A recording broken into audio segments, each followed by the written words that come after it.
जी घटना घडली त्यावेळेला मला माझ्याकडे दर दिवसाचा त्यांचा कार्यक्रम यायचा कार्यालयात. तर बनवे म्हणून त्याचा ड्रायव्हर कम शिपाई सर्वच बघायचा. तो बनवे टीव्हीला पण बातमी आली. ज्या दिवशी त्यांना जायचं होतं दुसऱ्या दिवशी त्याच्या आदल्याच दिवशी त्यांची तयारी झाली ती आपण रोडनी जायचं, बाय रोडनी जायचं. सर्व बॅगा गाडीमध्ये टाकल्या आणि प्रफुल्ल पटेल साहेब तो कोणाचा तरी फोन आला होता त्यांना, तर माझं काहीतरी काम वाटे मंत्रालयात त्याची फाईल क्लिअर नाही म्हणून तरी सेक्रेटरीला फोन लावला आणि सांगितलं ते कागदपत्र घेऊन परत मी आठवड्याभर नाही इलेक्शनला जाणार आहे. ती फाईल आणायला 7:30-8 वाजले. तर त्यांनी परत त्या ड्रायव्हरला सांगितलं बाबा सगळे बॅगा उतरून टाक, आपण ते चॉपर घेतलंय चार्टर्ड फ्लाईट आहे ते उद्या सकाळी 7:30-8 वाजता सांगा.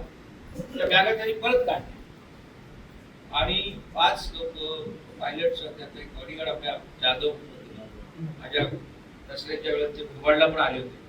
ते जाधवने त्या जाधवनी कधीच दादांच्या शेजारी बसला नव्हता. त्या दिवशी तो दादांच्या शेजारी बसला सीटवर आणि त्याच्या फोटो काढून त्यांनी घरच्यांना पाठवला. तो फोटो आज व्हायरल जो होतो ना त्याचा फोटो. त्याला कधीच आयुष्यात वाटलं नाही का माझं असं झालं दादांच्या. आणि बोलता बोलता 9:15 मला फोन मला माहितीच होतं काही. मी त्या गार्डन मध्ये घरी गेलो होतो. तुला काय झालं?